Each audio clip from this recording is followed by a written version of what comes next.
Americans seem to think that the party's going to last forever and the holiday goes on, and they don't really see the error of certain things. I mean, Thomas Rainsford Lounsbury was an educator in the 19th century, and he said, "It never ceases to surprise me at the infinite capacity of the human mind to resist the introduction of useful knowledge."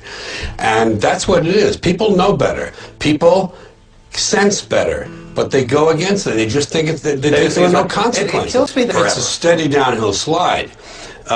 You know, this country is really finished. I mean, it really is technically finished. It's just a matter of playing out the end game. Well, it's true. It's true. You can see it. You can smell it. Anyone who can't see it or smell it doesn't understand. Yeah. There's a medical term that they use in hospitals when a person has no future left on this planet, they can't be helped anymore, and they put it on the chart, CTD, circling the drain. And that's what we're doing. We're slowly circling the drain, and the circles get smaller, and they get faster. I enjoy it. Personally, I don't have a stake in the outcome. I personally enjoy this circus that I've been invited to. I've often said when you're born in the world, you're given a ticket to the freak show. When you're born in America, you're given a front row seat, and I couldn't enjoy it more. I'm talking about the fact that a war is old men protecting their property by sending young men, or rich old men protecting their property by sending middle class and lower class young men off to die. It always has been. It's all about owning things. All of this back and forth and debate implies that there are really choices in this country, that we really have choices, freedom of choice. Well, it's an all-volunteer illusion. army. Americans are made, they're having trouble filling the slots in this all-volunteer army. I wonder why. Raise the pay of the military. Let me say one thing about choice. There is no real choice. They say freedom of choice. You're given an illusion of choice. Americans are meant to feel free by the exercise of meaningless choices. You don't have, you know what the choices are in this country? Paper or plastic, a aisle or window, smoking or non-smoking. Those are your real choices. You began a sentence a little while ago with it's not a surprise. It shouldn't be a surprise. It shouldn't be a surprise that rich white men don't care about poor black people, period. So they're not high on their list. They're not high on their list. George, They're not high. George, They're not. that's I don't care nonsense. if you love me or not. That's They're not nonsense. high on the conscious or the subconscious list of those people who are in charge of things in this country. The owners, forget these foolish elections. The owners of this country don't care about the poor in general. The owners of this country. What are we going? Wait, is this Karl Marx talking to me? The owners of this country are the voters of this country. You're wrong about that, my friend. Aren't the owners of this country the voters in this country who elected George Bush? Not. Listen, politics, these elections are a charade. It is a charade. Okay. It is, they are meant to... I'll tell you, just listen for a minute. Learn a little something. The elections and politicians are in place in order to give Americans the illusion that they have freedom of choice. You don't really have choice in this country. I have an addendum to that. The real looting in this country takes place in the transfer of the wealth from the poor to the rich. I'm sorry that you don't like class and the truth, my friend, but you're just stuck with it. Class and truth. And the poor have been systematically looted in this country. The rich have been made richer under this criminal, fascist president and his government. You know, George, I think you know what fascism is. You know what fascism is? Yeah, Nazis are. No, wait, sir, wait, sir. When fascism comes to America, it will not be in brown and black shirts. It will not be with jack boots. It will be Nike sneakers and smiley shirts. Smiley. The fascism. Germany lost the Second World War. Fascism won it. Believe me, my friend. George, you think that looting is looting okay if there's no hurricane? First of all, property. You break into tweeters whenever you want. We're talking about. I have no problem with theft. May I be honest? No problem with I have no problem with theft. It's true. Well, George is defending looting, but I have no stake in it. I have no stake in the outcome. I think out in the open now. They're not even trying to conceal it anymore. The owners of the country they got their election. They said, we're going to get this election. We'll put you people in that court for a reason. All right, now's back the time to earth for you now. Yeah, forget all that stupid. Will you? They're out in the open. They're openly driving the bus, and we're all in the back. Because of the energy policies that were created here in California, not as a result of a conspiracy, but because... You don't need a formal conspiracy. Right. When interests converge, these people went to the same universities and fraternities, they're on the same boards of directors, they're in the same country clubs, they have like interests, they don't need to call a meeting, they know what's good for them, and they're getting it. And there used to be 7 oil companies, there are now 3, it will soon be 2. The things that matter in this country have been reduced in choice. There are 2 political parties, there are a handful of insurance companies, there are about 6 or 7 information things, but if you want a bagel, there are 23 flavors because you have the illusion. You have the illusion of choice. Right. You don't think the real importance is there's no freedom of choice. The interesting thing about this country is if they talk about how we have freedom of choice. You know, we have freedom of choice. Yeah. Very limited. If it's an important thing, limited choice. 2 political parties, essentially, 2.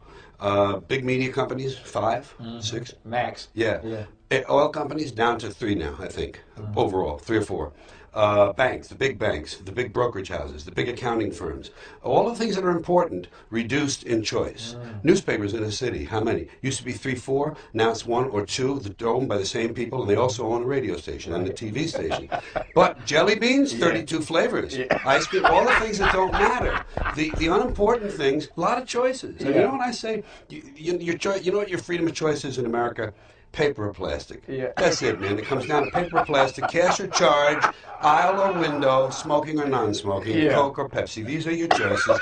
Everything else is kind of laid out for you. You get to do what they really want. They do what they want. The ones who own this country, they do what they want. Speaking of our choices being usurped or taken away from us, what do you make of what? And I'm fascinated to ask you this because all the things that you've been talking about for years. We've come full circle on this stuff. And that's why I was so fascinated, and thank you for coming on the program. Sure. But here we are now, 30 years after you were talking about it, with this huge debate, this huge fight about whether or not our civil liberties are being taken away from us. What are your thoughts on? Well, I think if you looked at the record of laws which have been passed in the last 30 to 40 years, there's a thing called social hysteria. Social hysteria is whipped up generally by the media. Crime, in Nixon's time, crime was the big social hysteria issue. There's too much crime, they're coddling, the courts are coddling the criminals, we have to tougher laws. So a lot of civil liberties went away in terms of the rights of criminals and the rights of the accused and people going on trial. These were limited, they were cut down. These rights which are guaranteed by the Constitution and the Bill of Rights. Another social hysteria, drugs. The drug thing happened, same thing. Big flow of drugs. We're going to fight the drugs. We need newer, tougher laws. We need draconian sentences. We need to be able to go into houses. We need to be able to do this. We have reasonable, all of these shortcuts have resulted in less liberties because of social hysteria. The media whips up the frenzy. People get all excited.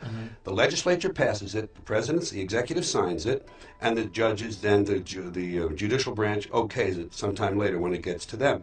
And what has happened is you have less freedom, less liberties, less civil liberties, less rights. And the third social hysteria is terrorism. That was whipped up. Now it's probably a little more cause there. You look at the 9/11; it's a very dramatic event, but that too has been used with this Patriot Act to reduce our liberties. They say, well, if you got nothing to hide, what are you worried about? You know that whole argument. Oh, yeah. Tell me about the people that are, just getting out of prison because of the DNA. If they had nothing to hide.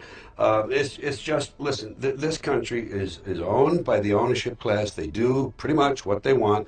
I figure it's like a freak show. Here's what I do. You know what I do? To me, if you're born in the world, you get a ticket to the freak show. They get a ticket to the freak show. If you're born in America, you got a front row seat. So some people are in the freak show. We got our freaks. Then some people, they want to fix the freaks. These are the ACLU lawyers, environmentalists. Well, let's fix the freaks. We're going to fix them up. Oh, isn't that terrible? Let's do this. And then there are folks who just watch the freak show, as me. And some of us get to write about it or talk about it. Right. And I do that. That's you too. Yeah. And say, look at you. Look how badly you're doing. I don't even I count myself in. I say, look how badly you folks are doing. How did you do this to yourself? Why did you let them do this to you? We keep ourselves limited, and then we want a toy and a gizmo and gold, and we want shiny things, and we want something to plug in that'll make big things for us. And all that shit is nothing. It's nothing. We gave it all up. And Americans, who also had great gifts, when you take the theory of democratic rule, self-government, okay, they started off wrong. They owned slaves. They didn't let women vote. They didn't let people who didn't own land vote. Fine. They got off on the wrong foot. But the ideas were good. But we fucking blew that. We polluted it. We polluted it with this stuff, things, material goods, games, gizmos, toys, gadgets, having possessions. He's got a bigger truck. Did you see his truck? It's bigger than mine. I'm getting a new truck. Here's a big truck. Oh, I'm getting that one. That's what, you got a video in it? Your DVD too? He don't have a DVD. I got a DVD, you know. Oh, please. Whatever happened?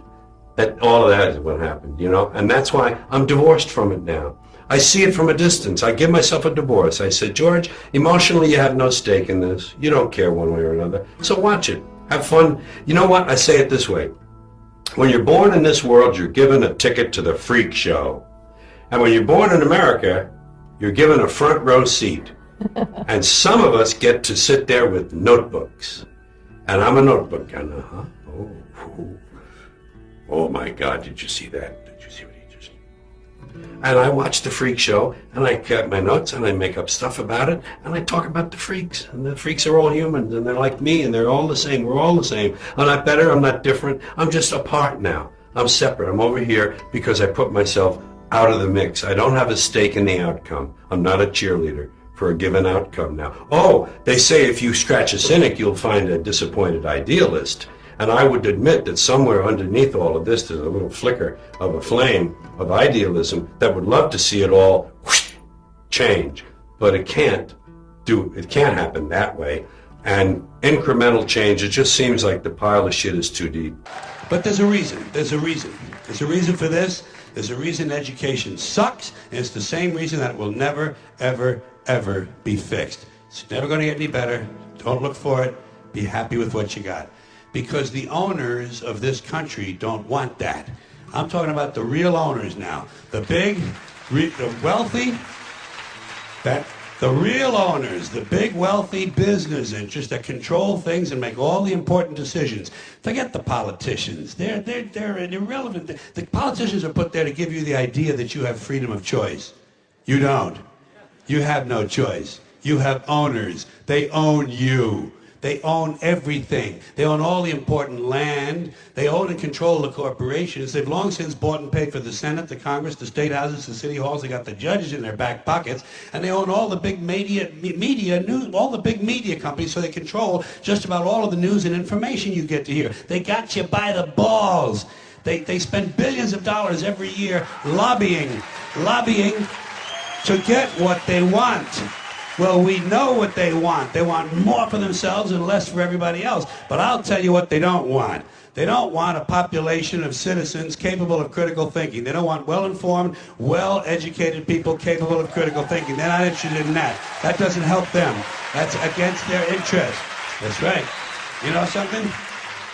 They don't want people who are smart enough to sit around the kitchen table and figure out how badly they're getting fucked by a system that threw them overboard 30 fucking years ago. They don't want that. You know what they want? They want obedient workers. Obedient workers. People who are just smart enough to run the machines and do the paperwork and just dumb enough to passively accept all these increasingly shittier jobs with the lower pay, the longer hours, the reduced benefits, the end of overtime, and the vanishing pension that disappears the minute you go to collect it. And now they're coming for your Social Security money. They want your fucking retirement money. They want it back, so they can give it to their criminal friends on Wall Street. And you know something? They'll get it. They'll get it all from you sooner or later, because they own this fucking place. It's a big club, and you ain't in it.